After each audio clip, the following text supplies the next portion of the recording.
Hey guys, it's Enchanted. Hope everybody's doing okay. I just want to have a quick conversation about why boy groups aren't taken as seriously in the music industry.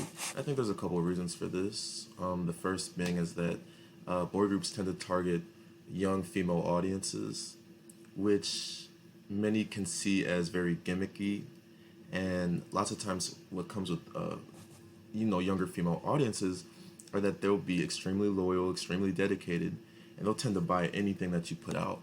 So before you release music, they're pre-ordering your album.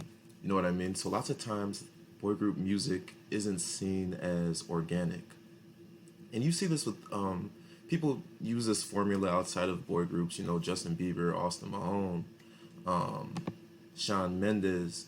They tend to target a younger female audience, and lots of times their work can be overlooked because you know young female women tend to have just unwavering support. Depending, it doesn't matter what content they put out, they're going to support their artists. So lots of times it's like, are they successful because their music is good, or is it because they just have a dedicating following that's going to buy up everything that they put out? And I think that lots of these award shows, especially the more prestigious ones like the Grammys, they take this into account. Like, I don't even think One Direction won a Grammy either. But I know when BTS has been competing with the Grammys, I think Dynamite versus Ariana Grande and Lady Gaga's Rain On Me, lots of people were mad because Rain On Me ended up winning the Grammy. But you have to take into account that Rain On Me was a little bit more of an organic hit than Dynamite. Dynamite was sent to the top of the charts through mass buying and mass streaming, which I think is impressive. I think it's impressive for you to have a fan base that dedicated, and I don't think there's anything wrong with that, wanting to push and help your artist succeed. But, the award shows are looking at that like, was it really as big of a hit as what these numbers are saying? Or are the fans inflating these numbers? Rain on Me had a bigger impact, I would say. I mean, Dynamite was pretty successful, actually. You've heard that song pretty often, but I don't know if the success was as organic as the numbers are trying to show. I don't think the song was as big as what the numbers are saying. Rain on Me had a little bit more of an organic rise, if you want to say. Now, Ariana Grande and Lady Gaga also have pretty dedicated fan bases that did what they could for the song as well, but nowhere near what BTS has, and lots of other boy groups like One Direction and Backstreet Boys, and most boy groups follow that formula. And it's unfortunate that lots of their music gets overlooked that way, because lots of times the songs that are big from these boy groups are the ones that are a little bit more generic and don't have as deep of meanings. And those are the songs that kind of stick and reflect what the group is lots of times. So lots of times the groups are just not taken seriously. Kind of just like, even like, we could just go for Justin Bieber, by the way. He goes, he has a female fan base, and his biggest song was Baby.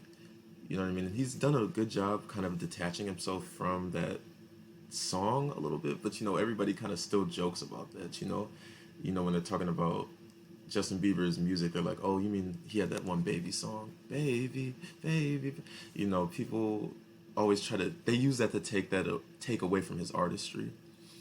So I just think it's unfortunate, low key, because they're not really able to show their artistry, but at the same time, those songs are what makes them big, and their fans eat it up. So I don't know. It's kind of a tricky situation, because if you guys know the music industry, women run the music industry. Regardless, people with big female fan bases tend to be a lot more dominant in the music industry, and they last a lot longer. So most artists and most companies want their artists to target the female demographic. However, when you target the female demographic, unfortunately, lots of times your credibility can go down depending on how you choose to market yourself with them. So, what are your guys' thoughts? Do you think that awards should be more open to just going more based off of numbers, or do you think that they should keep following this more organic structure where it doesn't matter the sales? I mean, even though we see that with like the Grammys, who won the album of the year, that wasn't a big album at all. I don't even remember the name or know who the person was. So they're not even going off of just success, really. So you can't really pin it on those awards if they're not even uh, awarding people based off the success of their album or song. They're just going by, I guess, the material in the album or songs or whatever.